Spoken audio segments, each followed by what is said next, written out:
بسم اللہ الرحمن الرحیم۔ سورۃ البقرہ آیت نمبر 247۔ آج کا یہ ہمارا سبق ہے۔ پچھلی آیت کہ جب حضرت موسیٰ علیہ السلام کے بعد بنی اسرائیل کی ایک جماعت جو ان کے سمجھدار لوگوں پر مشتمل تھی، اپنے نبی حضرت شموئیل علیہ السلام سے درخواست کی ہے کہ ہم ان لوگوں سے جو ہمارے دشمن ہیں ان سے تنگ آ چکے ہیں، اس لیے ہمارے لیے کوئی کمانڈر بنا دے، کوئی سپہ سالار بنا دے تاکہ ہم اس کی سرکردگی میں لڑ سکیں اور جہاد کریں۔ تو وقت کے نبی نے کہا اور اپنے تجربے کی بنیاد پر کہ زیادہ بعید نہیں ہے کہ اگر اللہ تبارک و تعالیٰ تمہارے اوپر جہاد کو فرض کر دے تو تم سارے جہاد سے روگردانی کرو گے اور تم میں سے اکثر لڑ نہیں سکو گے۔ تو انہوں نے کہا نہیں، ایک تو اللہ کا حکم ہے اور اللہ کے حکم کے ساتھ ساتھ وَقَدْ أُخْرِجْنَا مِنْ دِيَارِنَا وَأَبْنَائِنَا، ہمیں گھروں سے نکالا گیا، ہمیں اپنی اولاد سے جدا کیا گیا، ہمیں مظالم سہنے پڑے، اب تو لڑنا ناگزیر ہے کہ ہم لڑیں۔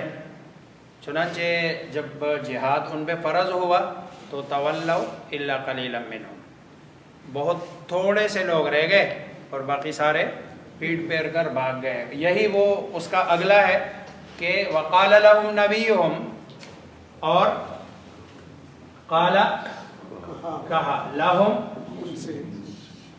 انہیں نبیہم ان کے نبی نے، اور نبی سے مراد حضرت شموئیل علیہ السلام۔ ان اللہ، بے شک اللہ تعالی نے، قد تحقیق، بعث مقرر کیا، لکم تمہارے لیے، طالوت طالوت۔ یہ جو طالوت ہے عبرانی زبان میں اس کا نام ساول ہے یہ، اور عربی میں یہ آ کے یہ طالوت بنا ہے۔ یہ طالوت اصل میں ہے لفظ یہ تولوت، اور یہ لفظ طول سے مشتق ہے۔ یہ قرآن کا اعجاز ہے، نام ایسے رکھا کہ جس سے اس کی باڈی کا پتہ چل رہا ہے، کیونکہ کمانڈر بنایا اس کو، اور کمانڈر کو لمبا تڑنگا ہونا چاہیے تاکہ سامنے والے دیکھے کہ بھائی کوئی لڑنے کے لیے آ رہا ہے۔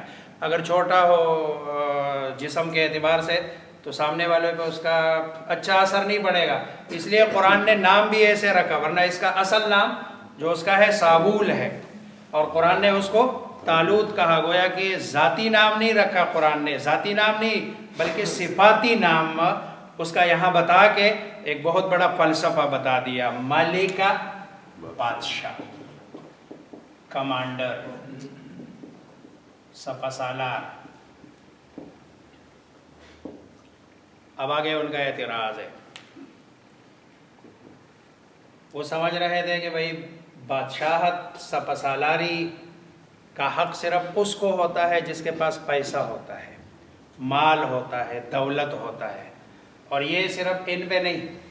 قرآن اٹھا کے دیکھ لے، انبیاء علیہم السلام جتنے بھی مبعوث ہوئے ان کے قوم نے جو سب سے پہلا سوال اٹھایا کہ بھئی یہ اس کمزور قوم سے کیوں ہے، مالی اعتبار سے یہ کیوں اتنا کمزور ہے، یہ سب سے پہلا سوال اٹھایا گیا۔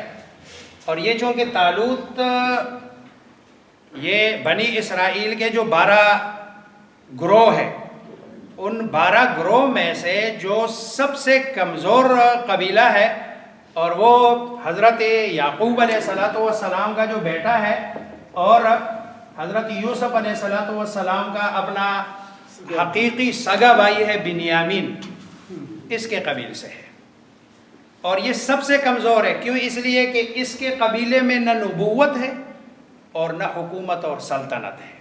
باقی جو 11 لوگ ہیں، 11 ہے، ایک طرف 10 میں حکومت ہے، اور دوسری طرف حضرت یوسف علیہ السلام کو اللہ نے نبوت بھی دی اور ساتھ میں سلطنت اور حکومت بھی، اور وہی سلسلہ پھر آگے چلتا رہا.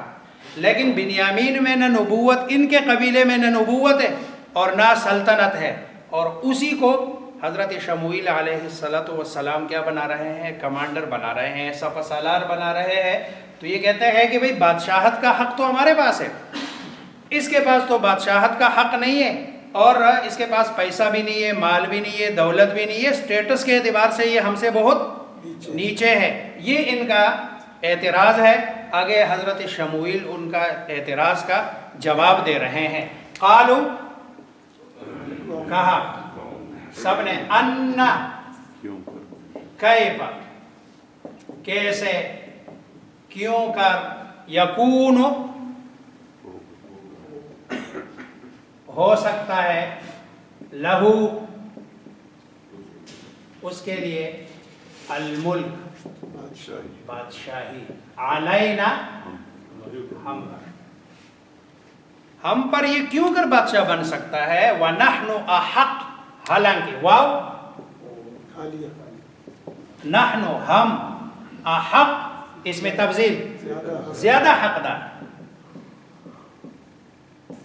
بالملک، بادشاہت کے، ہم زیادہ حقدار ہیں بادشاہت کے. کیوں؟ من ہو، اس سے، یہ طالوت سے، ہم طالوت سے بادشاہت کے زیادہ حقدار ہیں.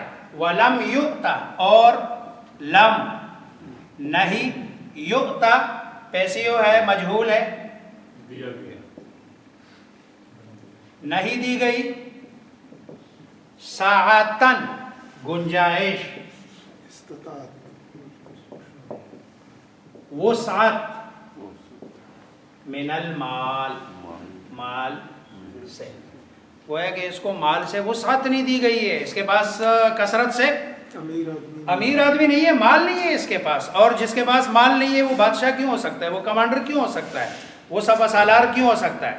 اور یہ ہر زمانے کے لوگوں کا یہی تصور ہے. حالانکہ دین کے معاملے میں کمانڈر کون، بڑا کون، سپہ سالار کون؟ آگے حضرت شموئیل علیہ السلام بتا رہے، قال، فرمایا، ان اللہ اصطفیٰ، پہلا تو یہ ہے اس کو چنا اللہ نے، اس کا چناؤ اللہ کی طرف سے، اس لیے اگلی تو بات ہی نہیں ہے. جب اللہ کی طرف سے اس کا چناؤ ہے تو پھر اللہ کی طرف سے چناؤ کے بعد پھر بھلے اگلی بات نہ بھی ہو، وزادہ بسطۃ فی العلم والجسم، علم بھی نہ ہو، جسم بھی نہ ہو، لیکن اگر چناؤ اللہ کی طرف سے، اللہ کے حکم سے، تو مدد کس نے کرنی ہے؟ اللہ تبارک و تعالی نے. جیسے کہ حدیث میں ہے، رسول اللہ صلی اللہ علیہ وسلم کا فرمان ہے کہ جو بندہ قضا مانگے اور اس کے لیے اپلائی کرے کہ مجھے قاضی بنا دیا جائے، تو اللہ اگر اس کو قاضی بنا دیا جائے تو اللہ اس کو اس عہدے کے سپرد کر دیتا ہے کہ وہ جانے اور اس کا عہدہ. لیکن اگر کسی کو قاضی بنا دیا جائے زبردستی اور اس کو اس پر مجبور کیا جائے کہ نہیں آپ نے ہی فیصلہ کرنا ہے، آپ نے ہی قاضی بننا ہے، تو پھر اللہ تبارک و تعالیٰ اس کے 2 فرشتے مدد کے لیے باقاعدگی سے لگاتے ہیں. جب بھی وہ فیصلہ کرتا ہے اللہ اس کی مدد کرتے ہیں. اس لیے صحابہ کرام رضوان اللہ تعالیٰ علیہم اجمعین میں سے بہت سارے لوگ قاضی نہیں بنتے تھے.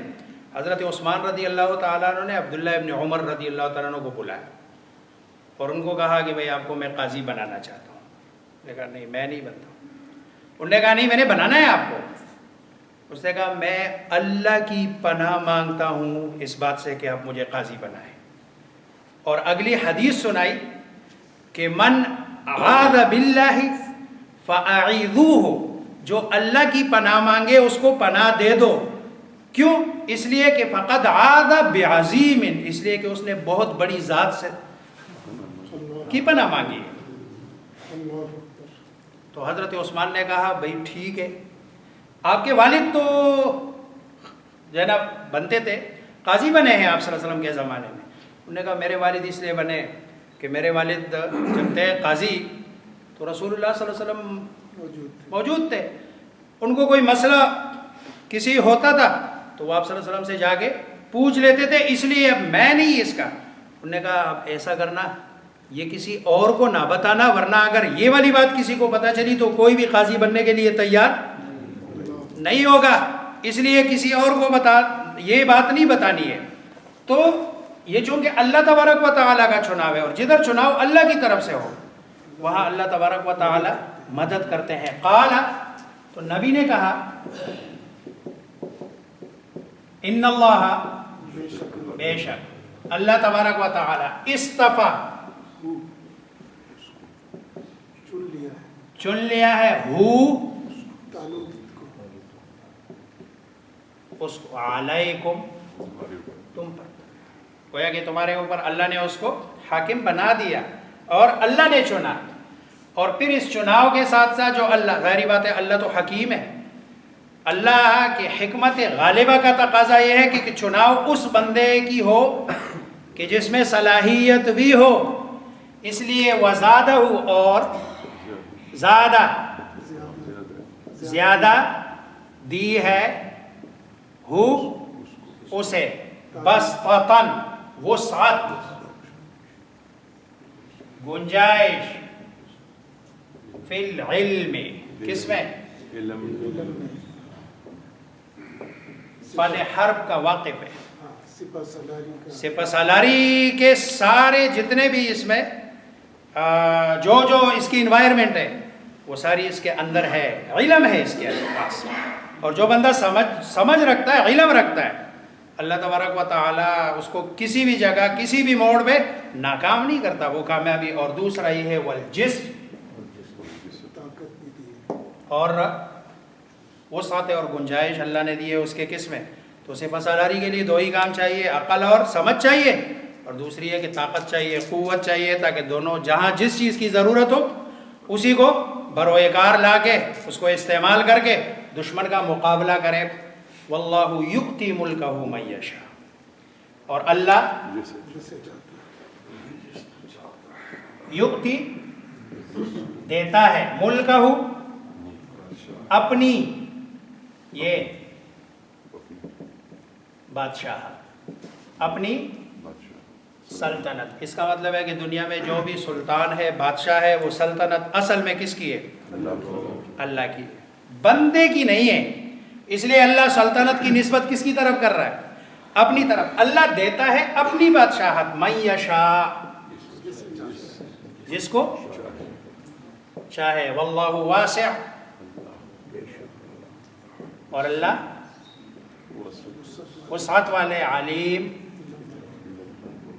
جاننے والا ہے. اللہ کو پتہ ہے کہ کون اس عہدے کا اہل ہے اور کون اہل نہیں ہے. اس لیے یہ اللہ کا چناؤ ہے جو اللہ تبارک و تعالیٰ نے طالوت کی صورت میں کیا ہے، اور اسی کے ذریعے سے آپ کو دوبارہ یہ جو فلسطین ہے یا یہ جو علاقے ہیں جو آپ کے ہاتھ سے چلے گئے، اللہ اسی کے ذریعے سے دوبارہ یہ آپ کے قبضے میں لائیں گے. اللہ مجھے آپ سب کو سمجھنے